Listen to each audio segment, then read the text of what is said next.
Kita akan belajar dan merenungkan satu tema, apakah karismatik dari Protestan? Mengapa saya mengambil tema ini? Jadi dengan satu latar belakang, dalam berbagai kesempatan, artinya kita sebagai juga pengajar dari sekolah evangelisasi gitu ya. Kita ngomong-ngomong, ngobrol-ngobrol dengan para murid, lalu juga bertanya-tanya pada waktu pengajaran dan sebagainya. Kadang-kadang kita juga coba gali lebih dalam ya. Apa kesan pertama Anda yaitu tentang karismatik? Ya, kalau mau lengkapnya kita sebut biasanya pembaruan karismatik Katolik. Tetapi ya kemudian seringkali kita tanyakan simpel saja, apa kesan pertama Anda tentang karismatik? Dan kemudian banyak jawaban, termasuk juga menjadi pengalaman pribadi saya sendiri, yaitu apa? Kesan pertama yaitu seringkali apa orang pikir apa? Karismatik ini dari Kristen. Kristen dalam tanda kutip yang dimaksud adalah Protestan. Ya, jadi banyak anggapan di kalangan Katolik bahwa karismatik ini dari Protestan. Nah, kemudian akhirnya ya pertanyaan ini kemudian juga sering ditanyakan dan kami dengar bukan hanya di kalangan para murid, tetapi juga di kalangan hierarki. Seringkali ada ungkapan-ungkapan koyok Kristen, karismatik iki koyok Kristen, nah dan sebagainya ya. Artinya kayak orang-orang Protestan. Mungkin ini satu hal yang jadi fenomena umum di kalangan Katolik, apalagi mereka yang mungkin selama ini anti, istilahnya dalam tanda kutip, bersifat anti atau kontra terhadap pembaruan karismatik Katolik.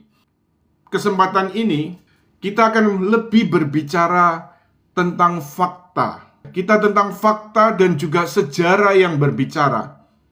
Ketika kemudian belajar tentang sejarah ini, sebenarnya saya sudah pernah membaca satu artikel dari majalah Hidup Dalam Roh yang diterbitkan di Lembah Karmel, Cikanyire, Cipanas, yaitu artikel terjemahan dari tulisan seorang tokoh dari pendeta yang kemudian menjadi seorang Katolik, yaitu Scott Hahn.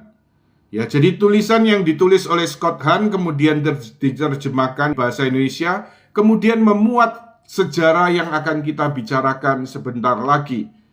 Lalu pada kesempatan lain saya juga berjumpa dengan sebuah buku, Mungkinkah Karismatik Sungguh Katolik? Ditulis oleh seorang imam Yesuit, yaitu Romo Desi. Tetapi kemudian bagian artikel dan bagian bab di buku itu kemudian menulis sepenggal sejarah pembaruan karismatik Katolik. Yaitu adalah suatu sejarah yang tidak banyak diketahui orang. Sebenarnya kalau kita gali sejarah ini, maka kita dapat lihat sebenarnya mana duluan karismatik ini. Mulai dari gereja Katolik atau gereja Protestan. Baik, karena itu kita tidak akan berpanjang lebar. Mari sebelum kita masuk lebih lanjut, kita renungkan, kita bersama membaca sabda Tuhan. Mari kita baca dari surat Santo Paulus kepada jemaat di Roma, bab 8 ayat 14 sampai 17. Semua orang yang dipimpin Roh Allah adalah anak Allah. Sebab kamu tidak menerima roh perbudakan yang membuat kamu menjadi takut lagi. Tetapi kamu telah menerima roh yang menjadikan kamu anak Allah. Oleh roh itu kita berseru, Ya Aba. Roh itu bersaksi bersama-sama dengan roh kita bahwa kita adalah anak-anak Allah. Dan jika kita adalah anak, maka kita juga adalah ahli waris. Maksudnya orang-orang yang berhak menerima janji-janji Allah yang akan menerimanya bersama-sama dengan Kristus. Yaitu jika kita menderita bersama-sama dengan Dia, supaya kita juga dipermuliakan bersama-sama dengan Dia.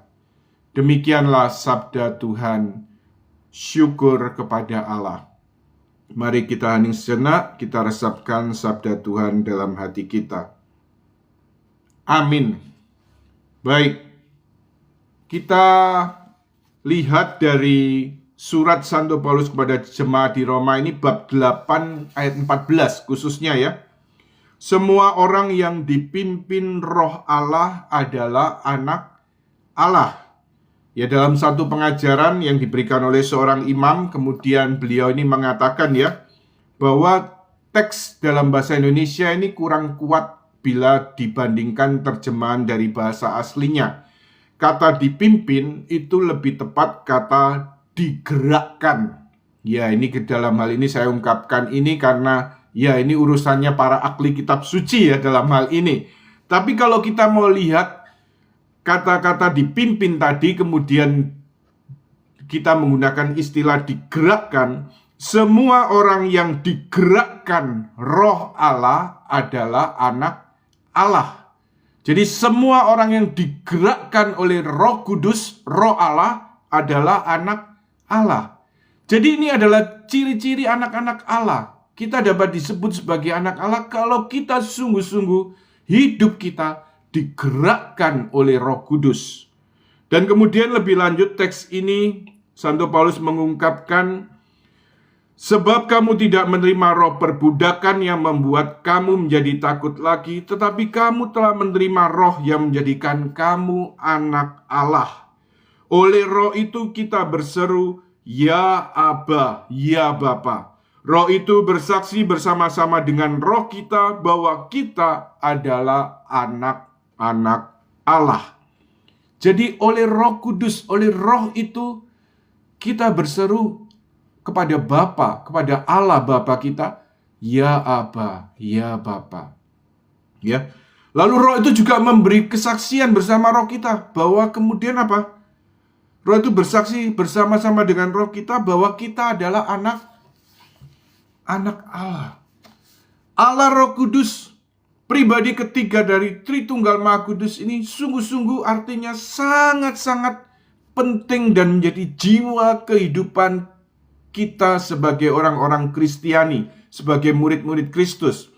Di teks lain dalam surat kepada jemaat di Korintus, Santo Paulus mengatakan, tidak ada seorang pun dapat berseru Yesus adalah Tuhan kalau bukan karena Roh Kudus. Jadi suatu yang mendasar ketika kita dapat percaya, ketika kita dapat mengakui dan mengimani Allah sebagai Bapa dan kemudian Yesus sebagai Tuhan, kita sungguh-sungguh membutuhkan Roh Kudus. Ya, tiap kali kesempatan saya kalau ditugaskan untuk membawakan sesi pengajaran yaitu pencurahan roh dalam seminar hidup baru ya, biasanya yaitu sesi kelima begitu kan. Lalu kemudian selalu biasanya saya pancing kalau itu kemudian untuk kelas-kelas yang baru ya, saya biasanya berikan satu pertanyaan. Apakah Anda sebagai orang Katolik sudah terima Roh Kudus?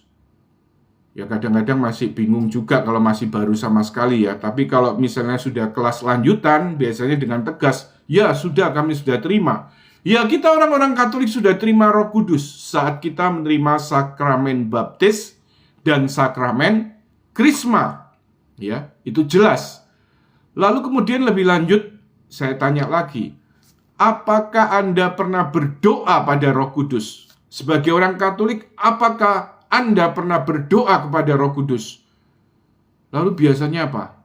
Rada bingung. Karena apa? Seringnya doa ini kepada Bapa dan juga Tuhan Yesus sebagai Putra Allah. Dan Roh Kudus, kapan kita pernah berdoa? Tapi kemudian saya tegaskan, jangan lupa sebagai orang Katolik, kita selalu berdoa kepada Roh Kudus. Wah, cukup kaget ya jadinya. Tapi kemudian saya ajak, mari kita buat tanda salib. Dalam nama Bapa dan Putra dan Roh Kudus. Amin. Kemuliaan kepada Bapa dan Putra dan Roh Kudus, seperti pada permulaan, sekarang, selalu, dan sepanjang segala abad. Dengan tanda salib, dengan doa kemuliaan pada Allah Tritunggal Maha Kudus, kita orang Katolik selalu berdoa pada Roh Kudus. Tetapi sayangnya, dan ini menjadi suatu refleksi, suatu permulaan bagaimana Roh Kudus bekerja secara luar biasa, lebih-lebih mulai abad ke-20. Ini menjadi suatu refleksi dari seorang kudus. ya sekarang sudah digelarkan Santa ya.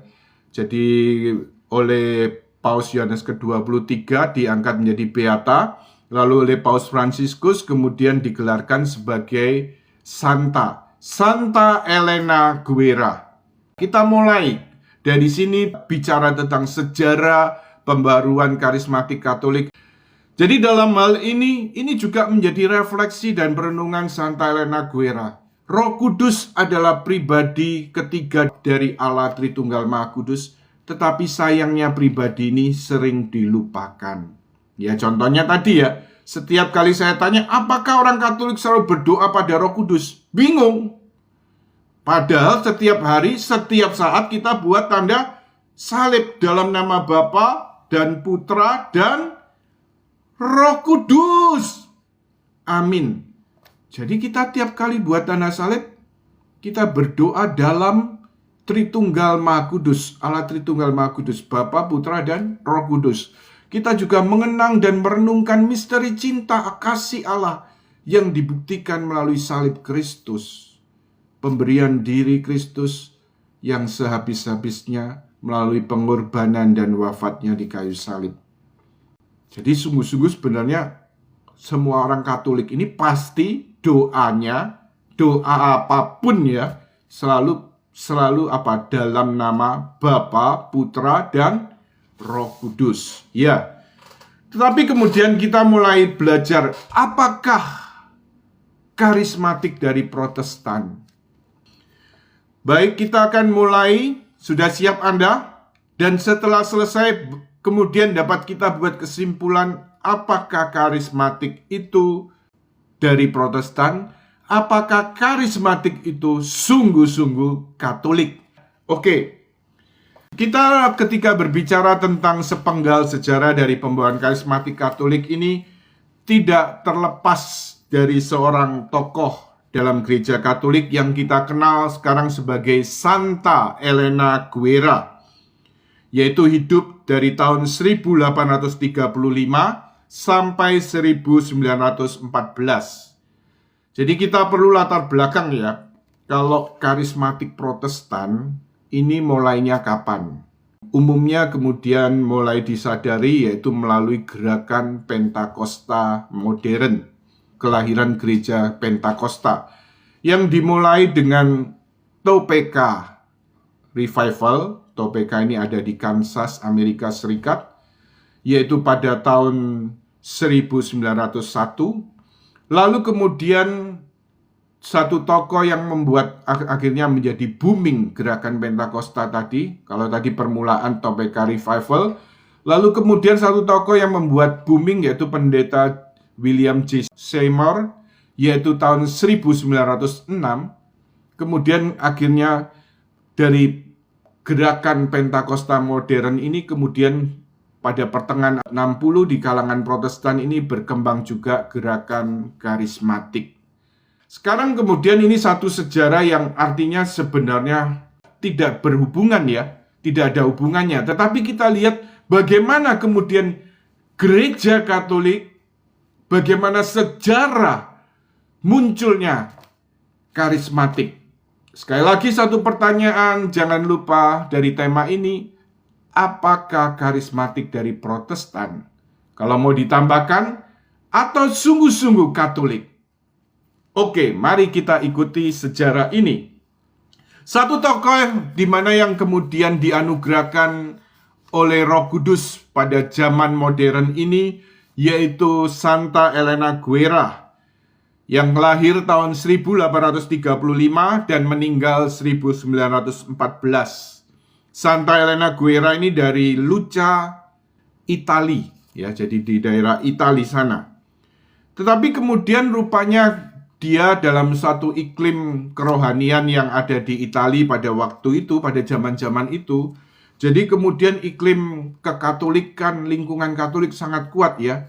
Jadi dari kecil kemudian dibiasakan rajin ke gereja, berdoa bersama dalam keluarga dan sebagainya oleh kedua orang tuanya. Tetapi kemudian dalam diri Elena Guerra ketika menginjak remaja, dia seringkali ada pertanyaan-pertanyaan. yang namanya anak remaja itu memang banyak sekali timbul pertanyaan-pertanyaan. Apalagi di zaman, istilahnya zaman sosial media ini ya, lebih-lebih di kalangan milenial. Begitu banyak juga pertanyaan-pertanyaan, persoalan iman, persoalan kehidupan, dan sebagainya. Tapi tentunya ya harapannya akan menemukan jawaban yang baik, yang positif. Seringkali dalam pergumulannya Santa Elena remaja ini kemudian sering bertanya-tanya, mengapa Roh Kudus pribadi ketiga dari Allah Tritunggal Maha Kudus ini kurang mendapat perhatian dalam devosi populer dibandingkan Allah Bapa dan Allah Putra. Jadi dia sering bertanya, mengapa Roh Kudus ini sepertinya dilupakan, kurang populer dalam doa-doa Katolik secara umum. Kebanyakan orang Katolik pasti yang doa mendasarkan kita paling kenal yaitu apa? Doa Bapa kami, lalu kemudian salam Maria, kemudian ya juga kemuliaan. Kemuliaan walaupun diucapkan kepada Bapa, Putra, dan Roh Kudus, tapi seringkali kurang disadari bahwa ternyata yang kita doakan tiap doa kemuliaan tadi, yaitu kita memuliakan siapa? Allah Tritunggal Maha Kudus, Bapa, Putra, dan Roh Kudus. Jadi kemudian pertanyaan-pertanyaan ini ada dalam pikiran dari seorang Elena Guerra sejak masa remaja. Dan kemudian satu peristiwa yang kemudian memberikan pengaruh besar untuk arah hidup selanjutnya. Pada umur 16 tahun, Elena Guerra ini mengalami sakit keras. Dan kemudian dalam sakit keras ini bahkan kemudian dokter juga mendiagnosa tidak ada harapan untuk sembuh. Seorang remaja putri berumur 16 tahun, tetapi dalam kondisi sakit keras, yang kemudian dokter mengatakan tidak ada harapan lagi untuk sembuh. Ya tinggal tunggu waktu saja. Tetapi bagi Elena, penderitaan ini tidak menimbulkan dia terpuruk atau putus asa, tetapi dia justru semakin menyadari bahwa mungkin hidupnya sudah singkat, maka dia ingin semakin bergantung kepada Allah Tritunggal yang Maha Kudus ini. Jadi dia semakin berserah total kepada Tuhan dan menyerahkan semua penderitaan sakit penyakit ini dengan salib Kristus sendiri, supaya disatukan dengan salib Kristus sendiri. Jadi kemudian juga sakit ini membuat dia juga semakin mencoba di tengah sakit, di tengah raga, di tengah tubuh yang lemah ini. Tetapi dia coba untuk semakin mendekat dengan Tuhan melalui doa, melalui renungan, melalui meditasinya ya. Tetapi kemudian akhirnya rupanya di tengah sakit keras yang sedang dia alami, bagaimana kemudian dia sharingkan, dia ceritakan satu titik awal yang menjadi arah kehidupannya. Dalam sakitnya itu, dia justru kemudian sesuai dengan yang dia katakan, dia sharingkan ya, suatu gambaran. Kalau dalam bahasa Inggris dia disebut special outpouring of Holy Spirit. Jadi suatu pencurahan Roh Kudus yang istimewa. Ya, dia gambarkan seperti itu ya. Tetapi kemudian dijelaskan ya satu pengalaman Roh Kudus yang dia alami yang begitu istimewa, begitu spesial. Sehingga kemudian artinya apa? Kehadiran Roh Kudus yang begitu spesial dan istimewa yang dia alami di tengah sakit kerasnya itu membuat dia kemudian mengalami penyembuhan total. Penyembuhan total yang kemudian dia yakini karena apa? Karena pertolongan Roh Kudus. Kalau kita bicara konteks sekarang berkaitan dengan karisma penyembuhan, maka penyembuhan yang dialami Elena Guerra pada masa remaja ini dapat kita kategorikan mujizat penyembuhan. Karena secara medis sudah angkat tangan, tidak ada harapan untuk sembuh dan tinggal tunggu waktu, tetapi kemudian terjadi penyembuhan total oleh karena kuasa Roh Kudus. Jadi ini kemudian suatu mujizat penyembuhan.